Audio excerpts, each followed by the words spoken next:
So, we finally reached it. We finally reached the point of Mega Man 11.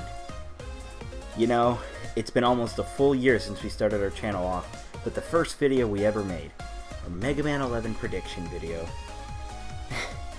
Funnily enough, that video was actually supposed to be our video on what they could do to bring Mega Man back to the fans.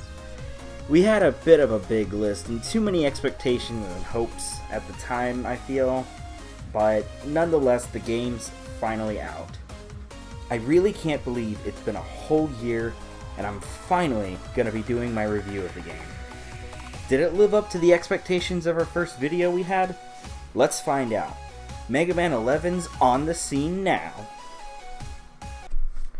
So, first off with the game, I just want to say how much I absolutely love the cutscenes and story in this game.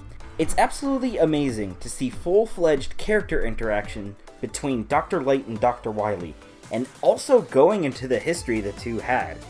Sure, it's still images and not as much flashy animation, but this is a fantastic start to what some of us have been wanting for years with Mega Man.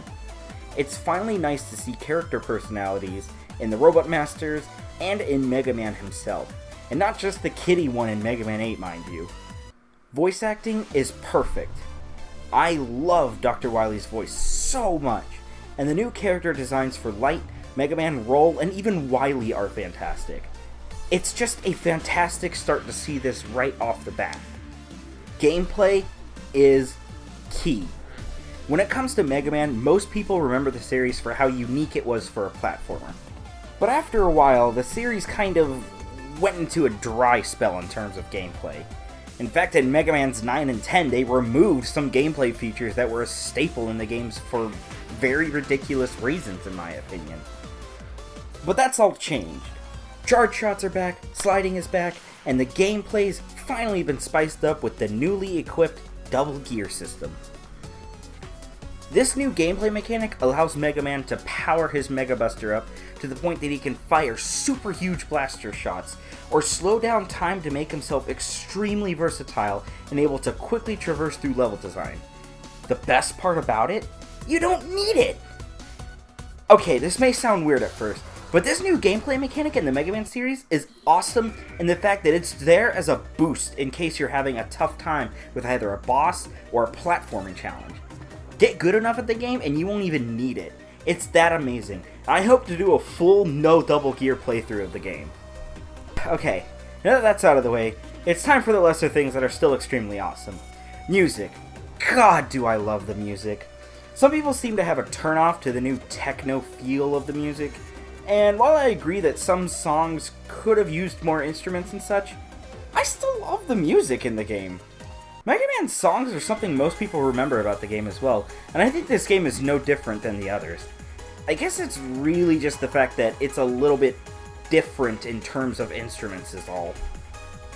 The graphics and the models in the game are great. I love the more robotic feel of the enemies now. They feel like full-fledged robots now, not like how floppy everything felt in Mega Man 8.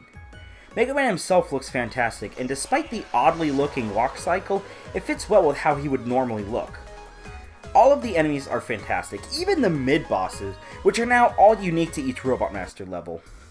I love the feel of each Robot Master level as well. Just look at how beautiful some of these places are.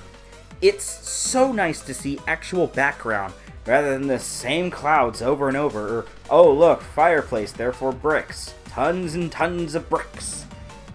There's so much more variety with this game, and I love it. And speaking of the levels, the Robot Masters themselves are fantastic. I've never liked a group of Robot Masters more than this game. My favorite still would have to be Blockman, but a close second is Acid Man. I love Mad Scientist's personality, so I can't help myself. But even then, there's so many more designs I love, like Tundra Man and Bounce Man, and their weapons as well. All of them feel so useful. Usually in Mega Man, there's always at least one weapon that wasn't really that useful other than for the weakness chain of the Robot Master. Skull Barrier, Top Spin, Concrete Shot, you know what I'm talking about. But this game? Nuh-uh. I did feel this way with Acid Barrier for a while, but I kind of figured out the deal with the weapon and found it to be much more useful than before. It's amazing to see how much use these weapons can have, even if I wasn't used to using the weapons. You can thank my Buster Only Superhero Mode run for that. Wink wink. But all in all, a fantastic weapon system.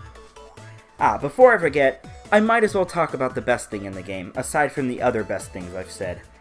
The shop. Seriously, they finally made a fantastic shop system I can personally enjoy. All the bolts you collect in the game feel so much more useful when they go towards permanent upgrades to Mega Man. Like being able to walk normally during Speed Gear is fantastic. Having a shorter charge speed for the Mega Buster, fantastic. And the best part is all of this can be turned off in the menu if you want to have a greater challenge. It's fantastic to see this, and I welcome the new change in the shop system. Whew. Well, that's it, folks. What do I say? I say this game's fantastic. It's a little bit light in terms of content, though it's a $40 game compared to $60, so there's not really much to be missed about. But here's hoping some DLC can perk it up, if Capcom decides to do it. But hey, maybe it's time we go over to another hero that can slow down time too. That's right, you're looking at the long-awaited review of Bayonetta 2. See you then.